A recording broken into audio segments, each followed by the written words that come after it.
வணக்கம். All in one Nandini சேனலுக்கு உங்களை வரவேற்கிறேன். இன்றைக்கி நம்ம இந்த வீடியோவில் பார்க்க போகிறது என்னென்னா, ஒரு ஆன்மீக தகவல் தாங்க தெரிஞ்சுக்க போகிறோம்.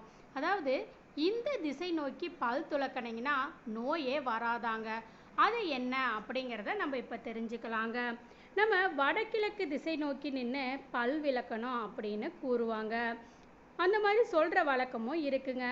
பல் தேய்க்கிறதுக்கெல்லாம் விதிமுறை உண்டா அப்படின்னு நிறைய பேர் நினைப்பாங்க. எப்படி நின்று தேய்ச்சாலும் பல் வெளுக்காதா அப்படின்னு கூட கேட்குறவங்க நிறைய பேர் இருக்கிறாங்கங்க. ஆனால் அதில் ஒரு உண்மை தத்துவம் கூட இருக்குதுன்னு எத்தனை பேருக்குங்க தெரியும்?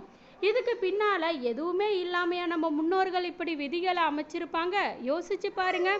பண்டைய காலத்தில் இன்று உள்ளது போல தாங்க பல் சுத்தம் செய்ய பர்பஸை பயன்படுத்தலைங்க.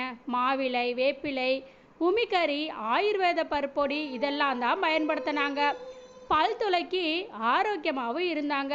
இதில் வேப்பிலை, மாவிலை அப்படிங்கிறது நோய் அணுக்களை அழிக்கக்கூடிய சக்தி உடையதுங்க. அது நம்ம எல்லாருக்குமே தெரிஞ்சது.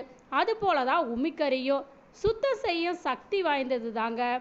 பற்பொடிகளில் கலந்திருக்கக்கூடிய மூலிகைகளும் அணுநாசம் செய்யும் குணம் படைச்சது தாங்க. சூரியன் உதிக்கிறதுக்கு முன்னாடி கிழக்கு திசையையும் அதுக்கு பின்னாடி வடக்கு திசையையும் பார்த்து நின்று பல் துலக்கணும் அப்படின்னு சொல்லியிருக்காங்க.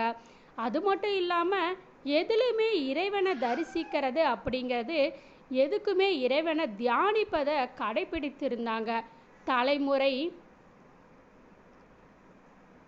வசஸ்பதியையும் நினைத்து பல் துலக்கியும் வந்தாங்கங்க.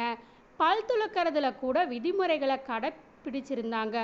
ஒரு தலைமுறையை சில பிரதேசத்து மக்கள் இன்னைக்கு பின்தொடர்ந்து தான் இதை இன்னமும் செஞ்சுட்டு வராங்க அப்படின்னு நம்ம சொல்லலாங்க. நீங்களும் இந்த வழிமுறையை பின்பற்றி ஆரோக்கியமான வாழ்க்கையும் வாழலாங்க. இந்த தகவல் உங்களுக்கு பிடிச்சிருந்துச்சுன்னா மறக்காமல் என்னுடைய சேனலை சப்ஸ்கிரைப் பண்ணிக்கோங்க. தேங்க்ஸ் ஃபார் வாட்சிங்.